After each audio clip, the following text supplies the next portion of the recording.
Thanks for joining, everyone. We're going to get started in just a few minutes.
Okay, Greg, I think you can kick it off now. All right, ready to go? Can you hear me? All set, Stace? All right. Yep, we're all set. Excellent, excellent. Well, welcome everyone, and thank you for joining our first of 5 coffee chat topics. On behalf of ATSG, we would like to thank everyone in attendance, and we look forward to having a productive session. Expectations for the coffee chat for today, with this group being of good size, I would rather not hear myself and PR just talk, but encourage some active dialogue. So feel free to ask questions in the chat window, which will be monitored by Stacy. And if you would like to provide any type of insights, like I said, ask some questions or share some experiences, we're all friends here. For some of the particulars on the coffee talk, today you're going to be receiving a Grubhub voucher for attending. And then there will also be a raffle at the end of today's session for a Microsoft Surface Go 2. Next. So here are a list of topics for our future coffee chat series. For those who attend all the events, they will qualify for the grand prize raffle. The grand prize raffle is still to be determined, but could be an Xbox, could be a PlayStation, could be a augmented reality headgear. We're still kicking the tires on that, but I think it's going to be a pretty cool grand prize at the end of the day. So some of the future topics, we're going to be talking about secure more, manage less with Microsoft Security Services.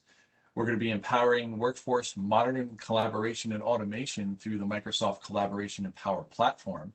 We're also going to be speaking about the intelligent communication, which would be voice services, and then the virtualization, your employee experience with Windows, Virtual Desktop, and Citrix. Next. So today we're going to be discussing the following. What have we seen? what are we seeing now in the current IT landscape?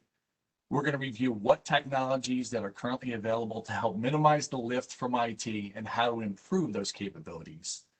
What is Microsoft Intune? How can it help simplify deploying and managing your endpoints? What is an end user experience? Why is that important? And how does it impact the organization, but most importantly, the customers that we serve? We're going to have some time where we're going to showcase Intune and what modernizing your technology looks like. And then time permitting, we're going to do some key takeaways and then obviously get to the raffle. Next.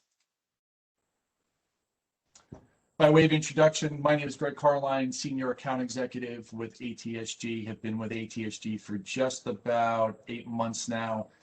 Prior to that, been with Microsoft for about 6.5, 7 years in many different roles and responsibilities. One of my claim to fame is I had the ability to work with the Microsoft HoloLens team on a little bit of R&D project. Prior to that, I've owned my own little IT consulting company and have been in IT for close to, I hate to admit it, but just about 2 decades. PR, would you like to take this minute to introduce yourself? Yes. Thank you so much, Greg. Hi, good morning all. My name is Parvinder Ramdev and I go by PR. I am the Senior Solutions Architect in the Microsoft practice. I have almost 15 years of IT experience working with companies like Microsoft, DXC Technologies, Fiserv, and doing migrations and upgrades and architecture, solution architecture for clients ranging from 500 users to 100,000 users, involving some big clients like MTA and so on. Great. Thanks, PR. So before we dig in, I wanted to share with this group a bit of my journey. When I was tapped on the shoulder to present this topic, I wanted to kind of wrap my head around my overall experience, not only with ATSG, Microsoft, and everything prior to that. And I've always been a big proponent that in order for you to plan for the future, we must take a look at the past and see what we've learned along the way. So I jumped back to last January, February. I was with Microsoft at the time, and I was having a lot of conversations, obviously, around the pandemic and COVID. And, you know, there were some very similar conversations and questions, right? And at that time, I was managing small to medium enterprise, K through 12, and then also higher education. And everybody was trying to figure it out, right? What does this look like? If we eventually go to a 100% work from home model, are we prepared?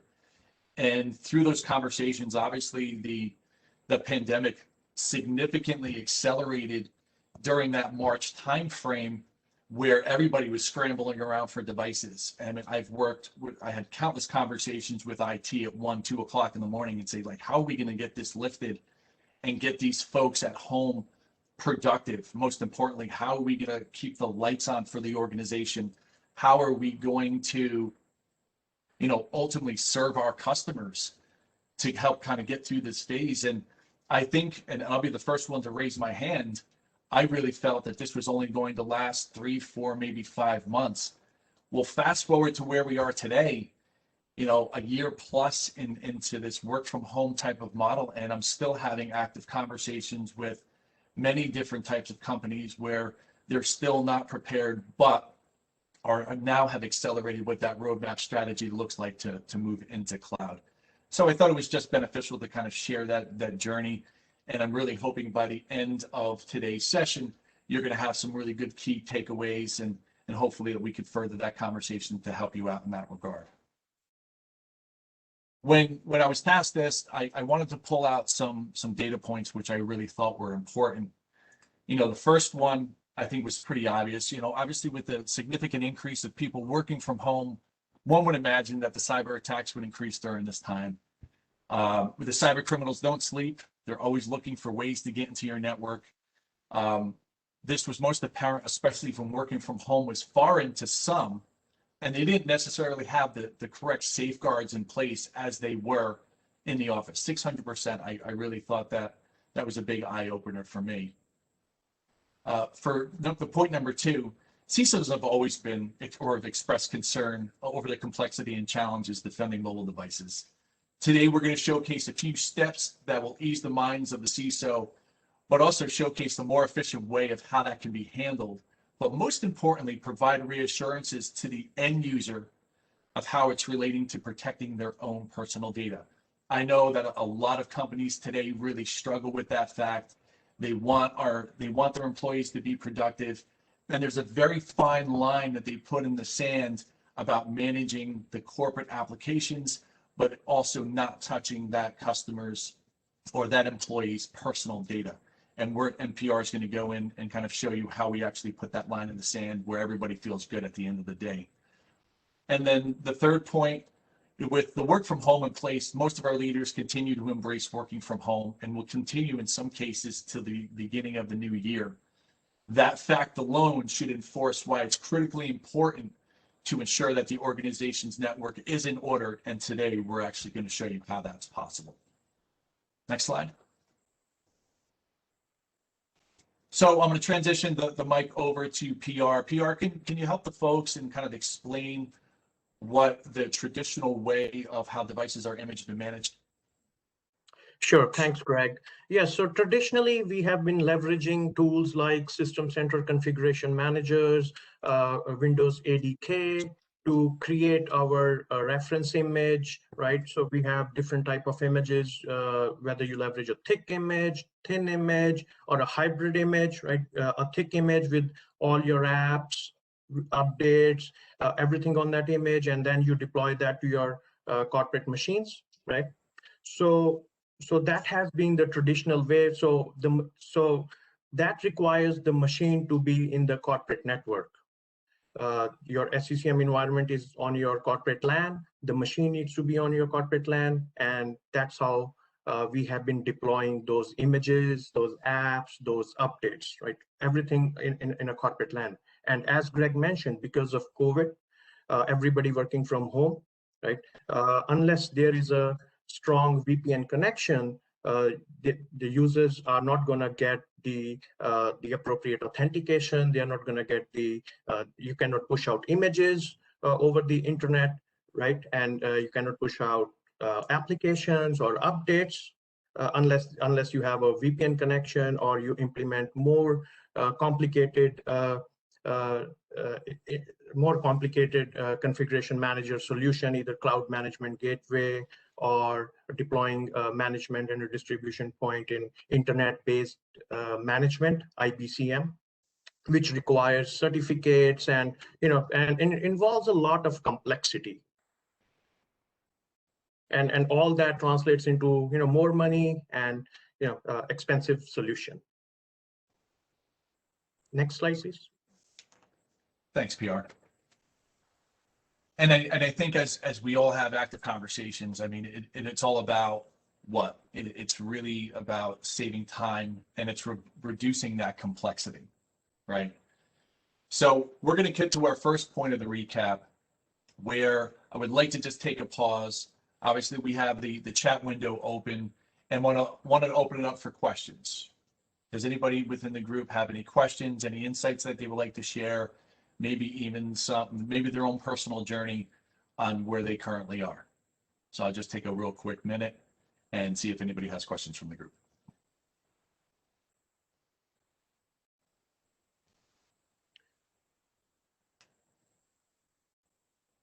Not seeing any questions in the group, so strike one for Greg.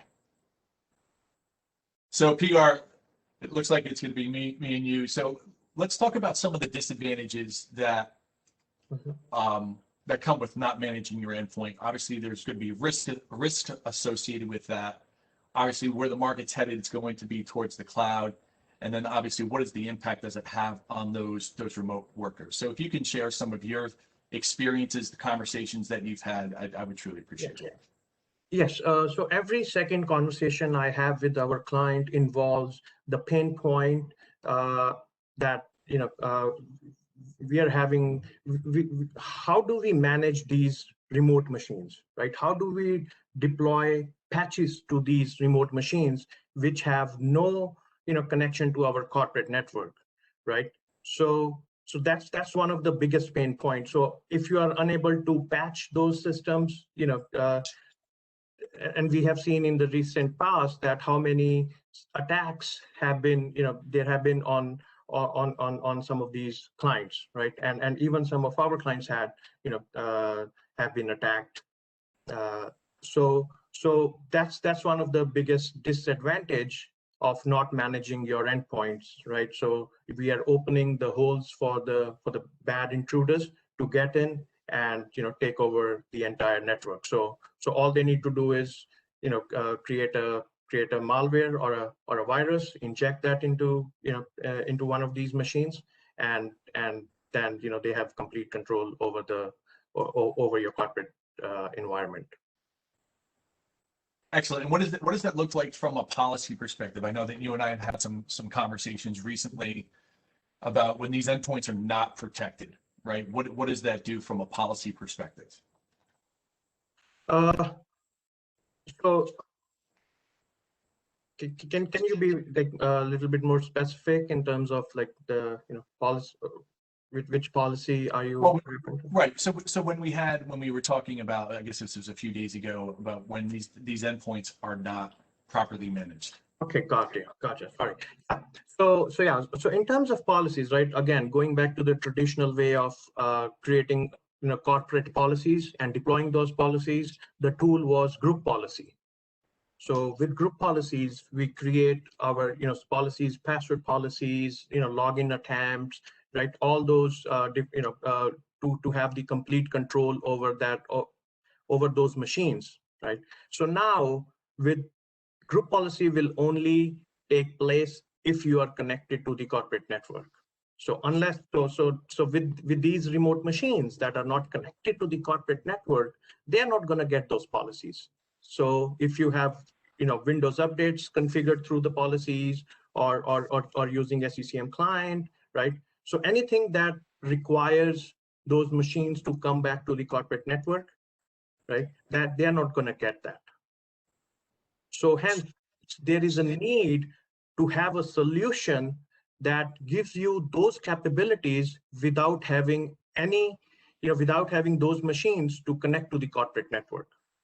So the clients have been asking for a solution so that they can, set up their policies for these machines that do not connect to their network. And that solution is Intune, which we'll go into in just a minute. So thank you for sharing that. Next slide, please.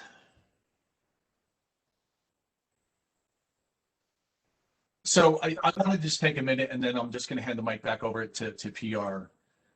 But now we're going to talk about the new way of how to manage those endpoints, right? The envision, the kind of the art of possible.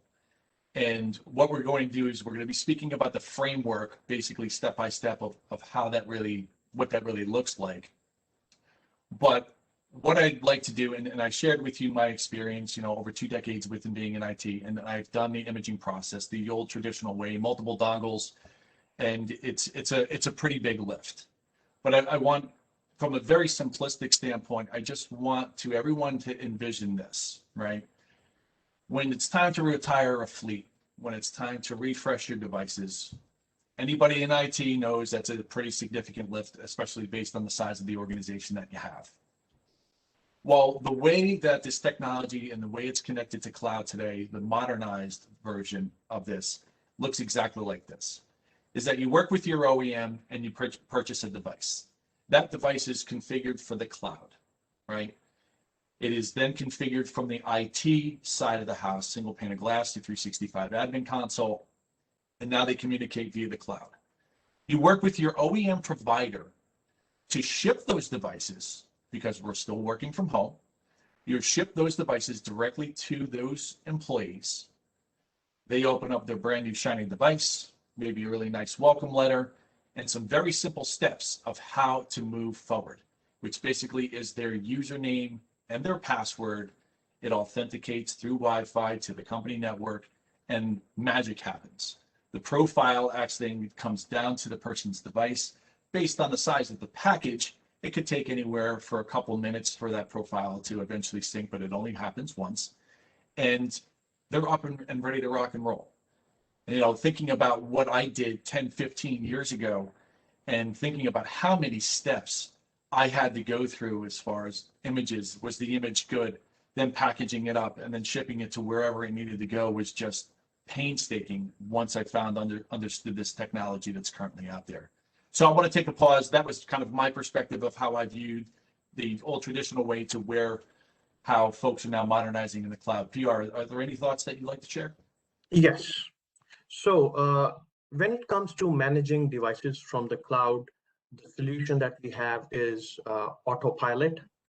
And what that allows you to do is it allows you to register those devices in your Intune tenant, and then you can have those devices shipped out directly to the user without having without having to send those devices to the IT, and then IT configures those devices, and then you ship those devices. So the end goal is to have the ability wherein you purchase the device directly from from a vendor like Dell, HP, or whoever you purchase it from, and then you ship the device directly to the user. User opens the device, they enter their user principal name or their email address and their password, and it automatically configures all the policies, apps, updates, feature updates, right? And the device should get all the security patches, right, critical, and it should have like all the corporate settings. So, and it should not involve any sort of touch from IT. You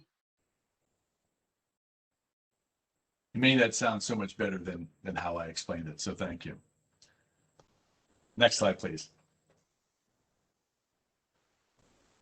So Pierre, let's spend a little bit of time of what proper device management looks like. I know you had talked about some of the features, but can we go through at least some of the highlights within each one of the segments here? Yes.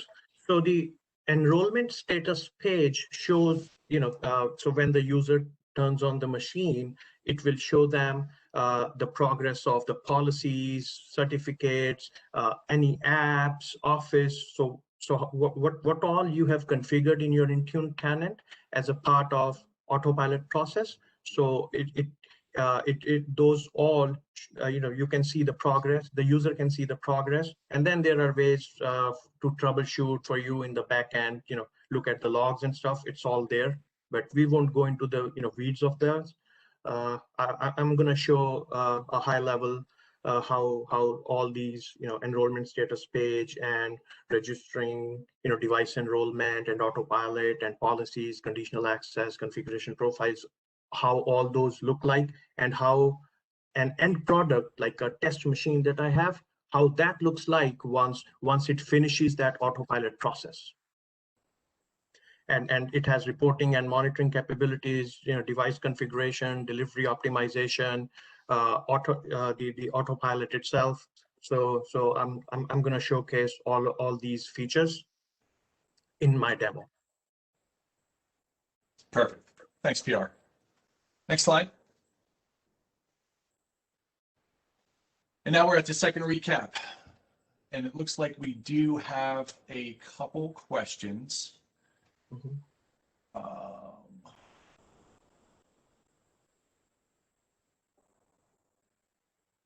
How best to get started with developing a plan for management? Can assessment be conducted? That's a great question. We're actually going to, we have an offer at the end of this presentation that we're going to send out to the entire group. And so we'll go into a little bit more detail on that. Just see from a Q&A.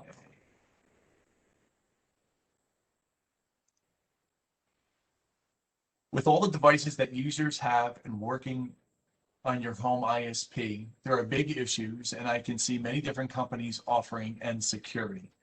Can we manage it from the endpoint to our data centers?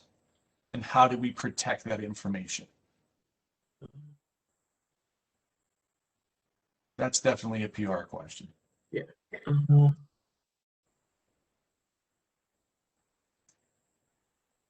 I I see questions, right? It should be in the chat.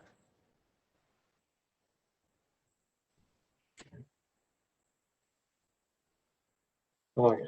Right.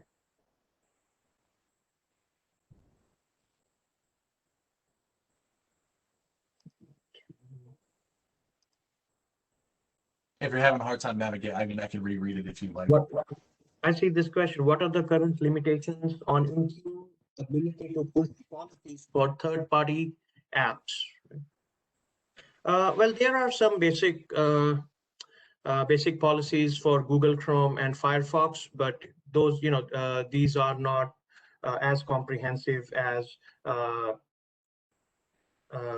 policies that we have for the native Microsoft Explorer. So unless and the Microsoft native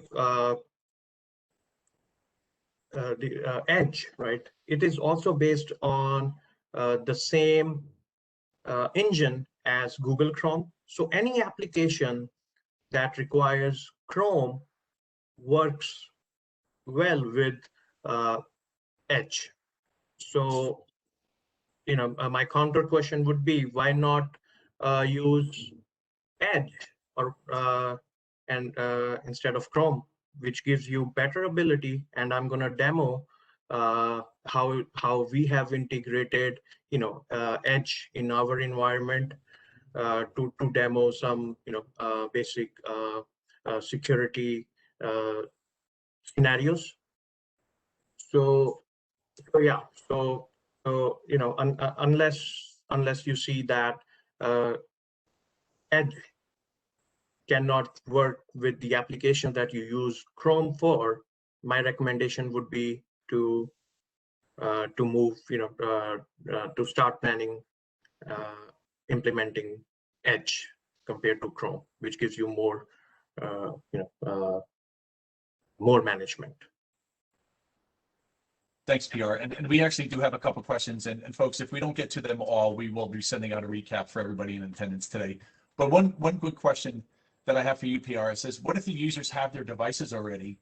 And what would that deployment model look like? Can we spend a minute or two on that? Yeah, so there are a couple of, scenarios here. So we need to understand, the current environment. If do you have an existing Active Directory and those devices are joined to that Active Directory? And then we need to have a conversation around what is your long-term strategy, right? Or long-term goal. Is your long-term goal to be completely in the cloud, or you have a current investment with SCCM and you are looking at a co-management scenario?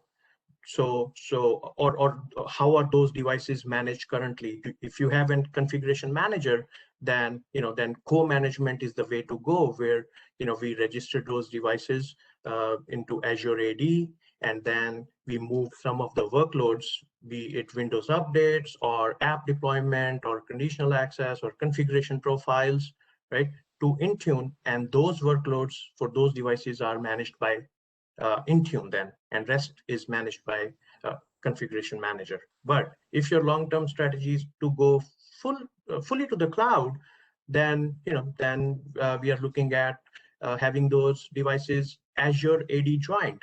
So that gives you a single sign-on, as well as all the benefits of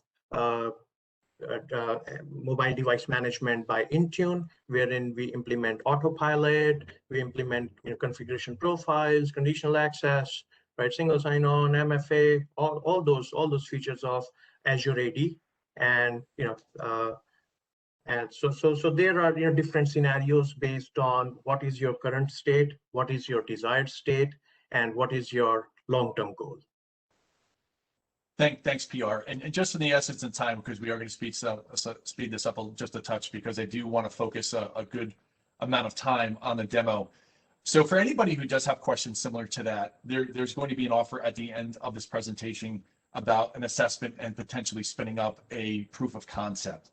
So that would be a perfect question where we can kind of take that offline, help understand more current state, future state, and kind of understand what that roadmap strategy looks like moving into the future. So thank you for posting that, and we'll make sure that we follow up after this event. Next slide, please. So as I mentioned before about modernizing and leveraging the cloud regarding your endpoints, I think I made it maybe sound a little too simple. And I did say that we would take some time to understand what that framework ultimately looks like. So PR, it's got some automation on it. Can you walk through the folks here on the call today about, you had glanced over it not too long ago, but can you help them understand about where IT kind of plays a role, where the OEM plays the role, where it does connect within the cloud, and then ultimately once delivered to the employer or the end user, and what that experience looks like? Sure. I'm going to showcase this in my demo as well, but I can talk about it right now. Can we have next? Can we bring up the whole slide, please? Yeah. Right. Oh, sorry. Yeah. Thank you. So the first step in the autopilot process is registering the hardware ID or the hardware hash, which is unique for each device within the Intune tenant.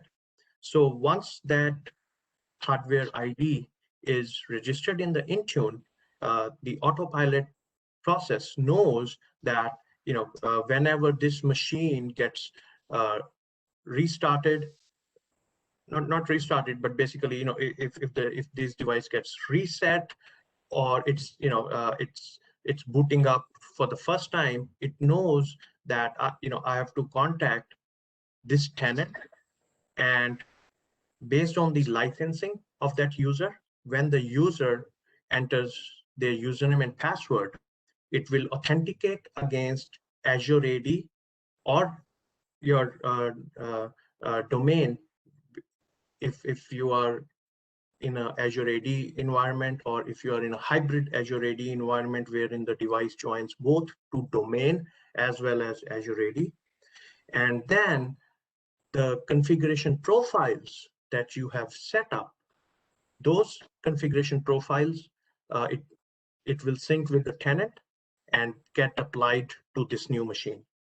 So the machine will get all the policies that you have set up in Intune in an Azure AD join scenario, as well as it will get the group policies and any policies from your on-premises if you implement a hybrid Azure AD join scenario.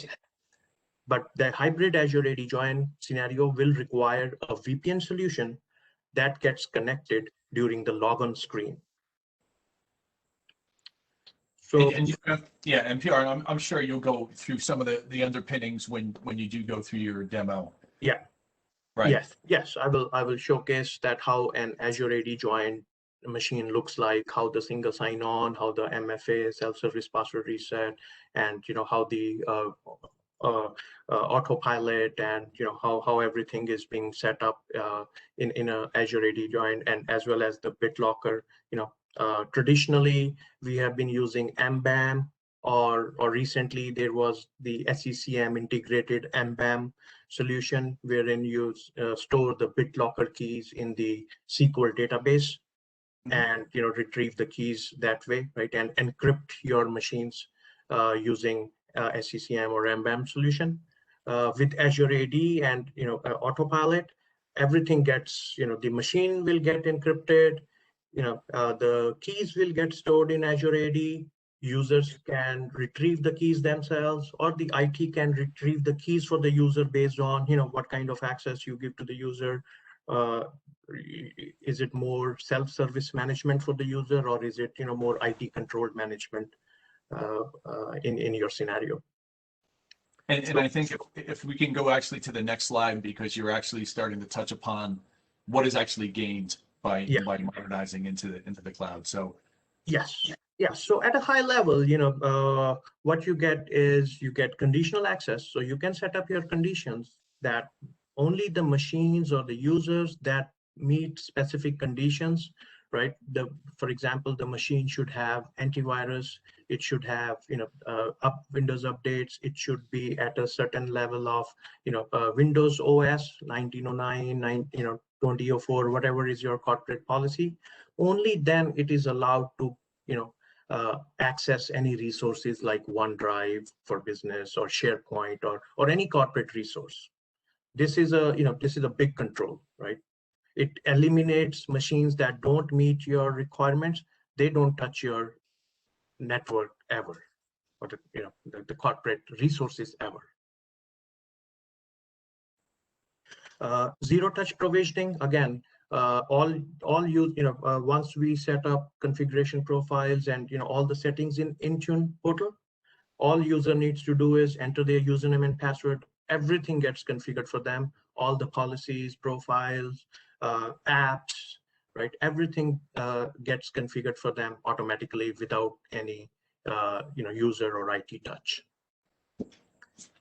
In terms of security, I spoke about BitLocker, right? So BitLocker has been a challenge to implement, be it a standalone or be it SCCM integrated, but with Intune and Autopilot and Azure AD, it really, the process is really simplified. So the machine gets encrypted on the first use, and the keys get stored in Azure AD.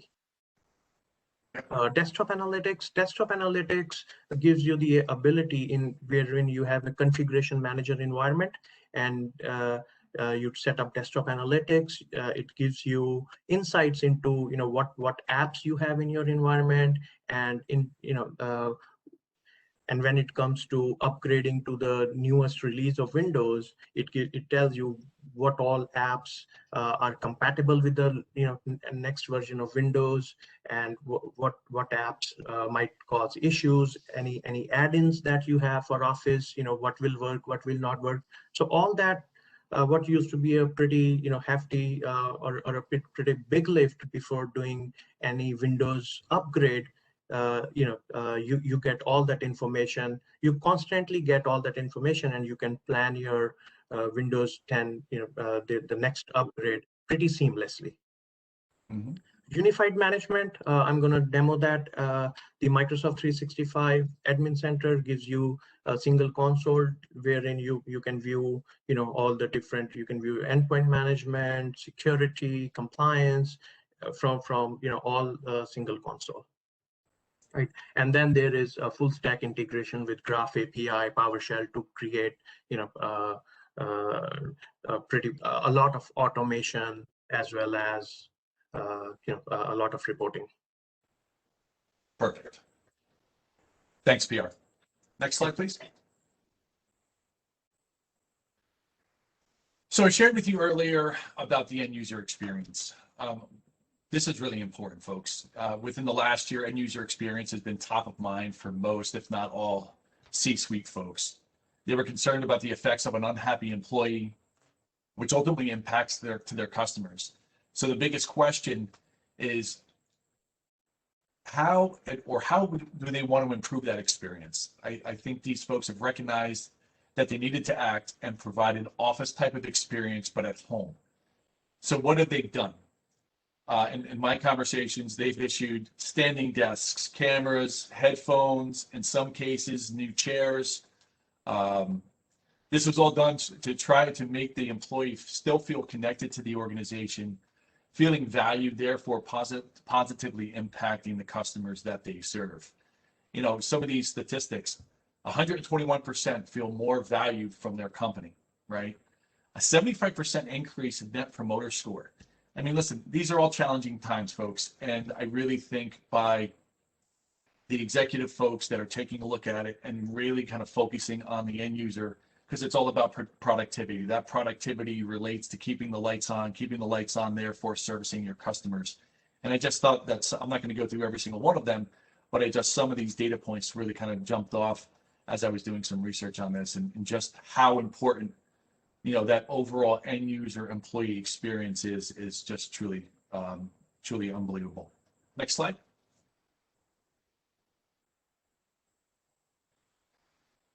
And we are to our recap. I wanted to keep this quick. I do want to open this up to quick questions. So if you have any questions to put in the chat window, just because of the essence of time, because we do want to focus on PR's demo. What did we talk about? We talked about Intune. We talked about the benefits to the overall organization of how it's connected to the cloud, the little to no lift from an IT perspective, right? The effects on remote work, right? The benefits behind that. The costs are associated with time. You know, once again, doing the old traditional way to where how this new modernization process as it has been laid out. I just think about how much time I could have saved if I had this 10, 15 years ago. And then obviously the affected resources, not only for the endpoint to be able to have the proper tools for them to do their job correctly, but also from a level of governance, process, and compliance from an IT perspective, making sure that those endpoints are secure. So without further ado, we can move to the next slide. Stacy, I think we're going to have to transition to PR's desktop, but we're going to jump into the meat and potatoes with a demo.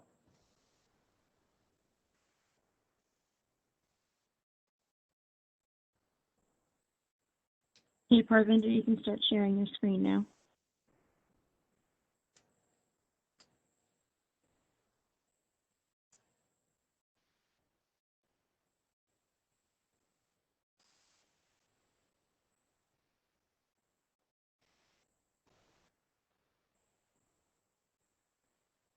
Oh, you're on mute, I think. Yeah, PR, looks like you're on mute.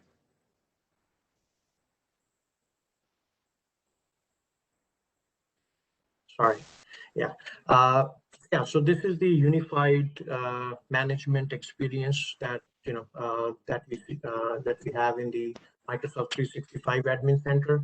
So I can access my security, my compliance, my endpoint manager, Azure Active Directory, Exchange, SharePoint, Teams, all the admin centers from a single console, right? And then there are a lot, right? Power Automate. So the first one that I want to go in is the Microsoft Endpoint Manager, right? So it on the home page, it shows my account is active, service health is healthy, right? All green, looks good, right? My device compliance, all devices in compliance, right? No failures. So it tells me, right? So I have a couple of devices. I go to all devices. This is where I can see all my Windows devices as well as my mobile devices. As you can see, this it's 7.9, it's a corporate machine. It's compliant. The OS is Windows. OS version Windows 10, and 190, right? Last check-in, and the primary user UPN, it's my UPN. Okay. And if I click on that, I can see device name, primary user, enrolled by, ownership, is it corporate or personal, compliance or OS, right?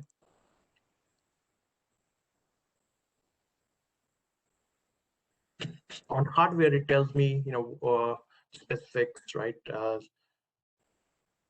The Azure AD device storage, it's 50 gig, right? So I get a lot of information, and these all, so imagine having 500 machines and getting all the information from 500 machines or a single machine, right? And having these all in a report, right? So it tells me what all discovered apps, what all apps I have on my machine, right? What is the device compliance? So against any compliance policies that I have, it tells me if my machine is compliant against those, will go in that, right? And then device configuration. So I have different configurations. So all these, it shows I have specific Office 365 policies. I have some device restrictions, which I showcased, right? I have OneDrive for business policies. I have Windows update rings. So everything is getting applied, right? Here it shows me all the recovery keys. So as an admin, I can go in and the recovery key, the BitLocker key ID, and all that. All right. So let's go to Windows. These are my compliance policies. Right. So I require my device to have secure boot. I require the device to have a TPM or BitLocker. I require the device to have a Defender, anti-malware, Defender and Microsoft Defender for endpoint for the score. And I have set up my actions for non-compliance. That send email to the user, right? So all that is in place. And in device status, it shows all those compliance policies are have been implemented by my device. And here I have my different configuration policies, right? So, so as I said, right, I have some Google Chrome policies, right? Some basic policies there. So it's a custom type, and right. So I have implemented Google Chrome ADMX, disable password manager, right, enforce automatic updates. So you can, yes. So you see, I am using OMA URI settings. So OMA URI settings. So it's pretty advanced, but I just wanted to show you that based on your question, right, you can set up policies for Google Chrome and Firefox using OMA URI.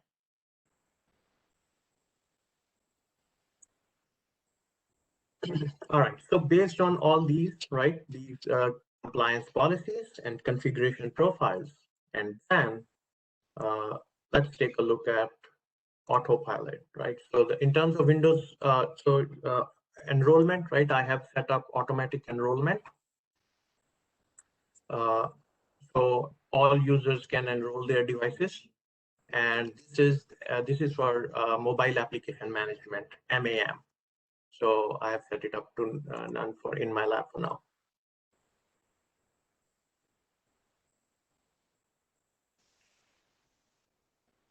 So Windows Autopilot deployment program, I have some machines, but my test machine, this machine, right, it is serial number 2771. Let's look at how this is my actual autopilot machine. This is the hardware ID, and this is how it looks like when we register the device. So either Dell or HP, either your vendor registers the device or you register it yourself, right? So it has the serial number, right? It's a virtual machine. So I have assigned an ATSG Windows Autopilot AAD profile, which is Azure AD join profile.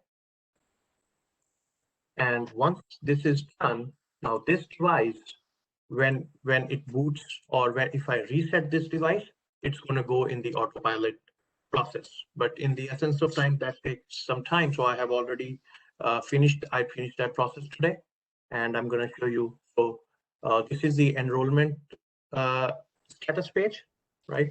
So this is what you can have, right? Show app and profile configuration process. You can set it to yes or no, right? Based on so these are all the different settings, right? Show error, collect logs, right?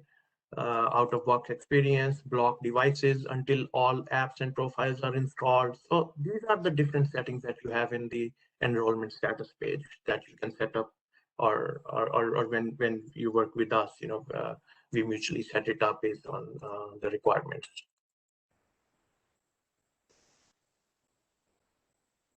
Okay, so I have, this is Azure AD join profile. We have a kiosk profile. So kiosk profile, so there are different types of profiles that you can create and assign to your devices. So based on the hardware ID, and then, you will create a group, and then you assign those devices and, these profiles that way. And I also have a hybrid Azure AD joint just for demonstration.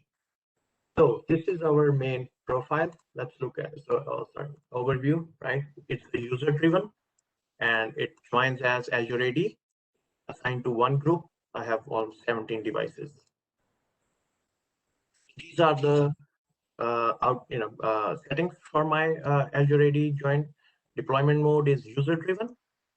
Azure AD join, OS default. It hides bunch of stuff. Allow white glove. I'm setting to node. So device name template, yes, I'm using this template, corp-% serial %. It's going to take this naming convention. So any device that gets assigned to this profile will get this name. That's how my machine got this name, right? COT 879. Okay.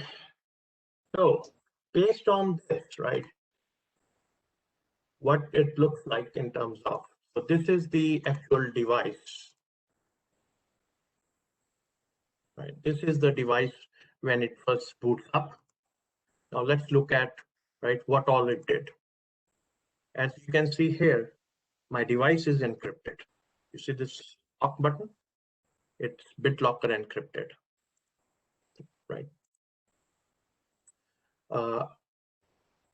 It configured my SharePoint Online that I have as a test. It also configured my OneDrive for business. It has my test, it shows my this file that I have, and so which means that I have my SharePoint Online, I have my OneDrive, I have my encryption in place. Now this is the company portal. Right. That's good. So this gets installed as a part of enrollment.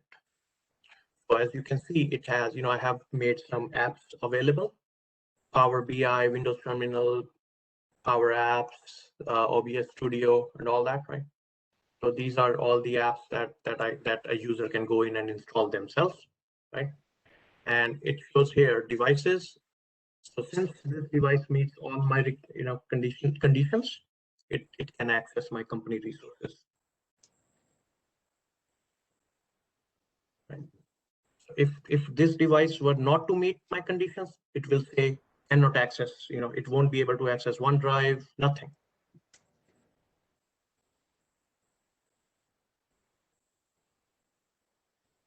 Again, some of the apps, updates, downloads and updates. So it installed the Microsoft Edge, WinDBT. So all these 3 apps are installed as a part of autopilot process. You can have multiple apps here, so it really depends on how you want to set it up. So, and this is the sync button, which syncs, so you can manually sync your machine to your Intune tenant, right? And let's see here, username. Another way to look at this is in settings. So in settings, accounts, access worker pool. You see how it shows here connected to ATSG Devs Azure AD.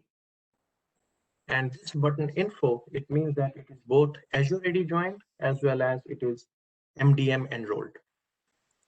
So when I click on info, it shows managed by ATSG Dev.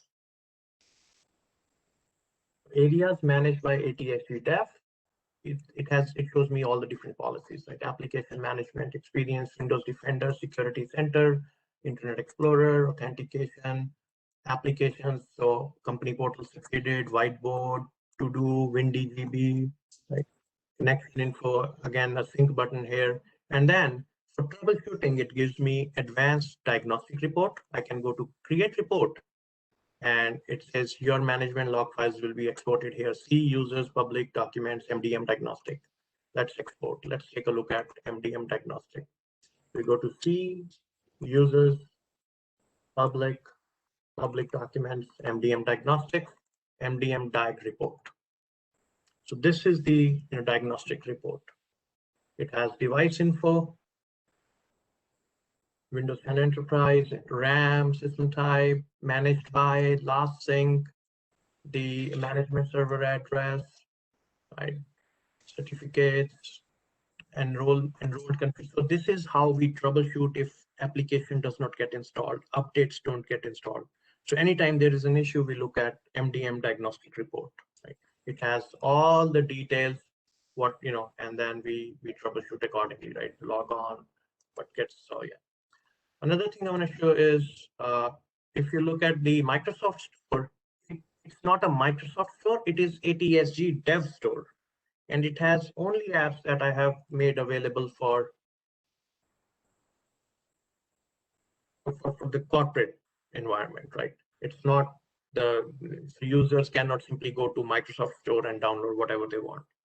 They can only download stores, apps that I have, approved for them.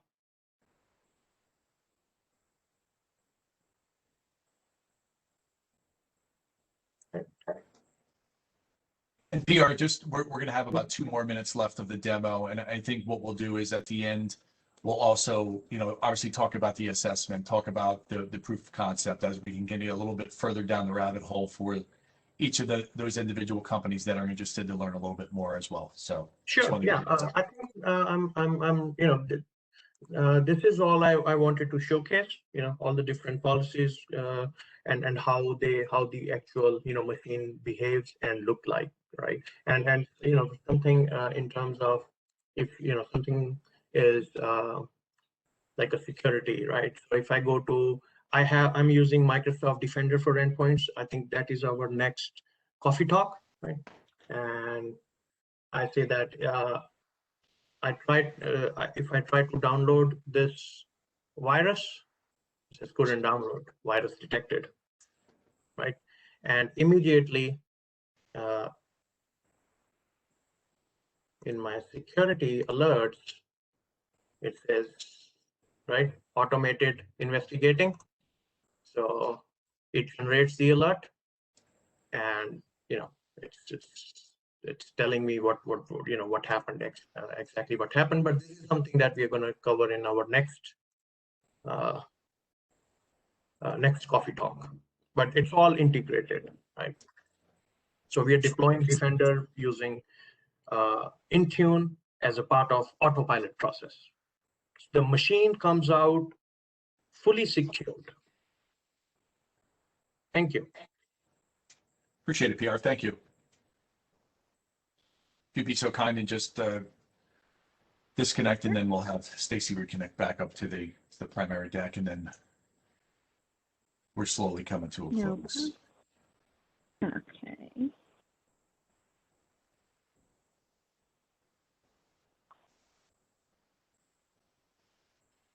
And as we're waiting for Stacy to pull back up the original deck, and once again, there'll be an offer for an assessment, a proof of concept at the end of this, which is actually just about 2 slides away, and then we're going to wrap it up because I know time is of the essence, and I'm sure everybody is soon to other phone calls. But it's going to be an offer that we have with ATSG, which I'll go into some of the details in just a second. But as we get to this slide, even though we focused on the first pillar, we wanted to take a minute and quickly outline some of the areas that ATSG is significantly proficient. Not only is ATSG a certified gold partner, which has a rigorous certification requirement, but also it has a designated Microsoft Alliance Manager. And really, why is that important? Microsoft keeps this resource keeps ATSG up to date on all of our certifications. But one of the biggest things, which I've learned recently, it also informs where Microsoft is placing their big bets, right? This information is then passed down to our customers to help them prepare for what is next, or to help create that roadmap type of strategy. If anybody's got through the Microsoft certifications like I have, it's not for the faint-hearted. I've taken them numerous times in order for me to get it be a passing grade. So ultimately, at the end of the day, our customers should feel good knowing that we're helping them stay ahead of the curve within technology. Next.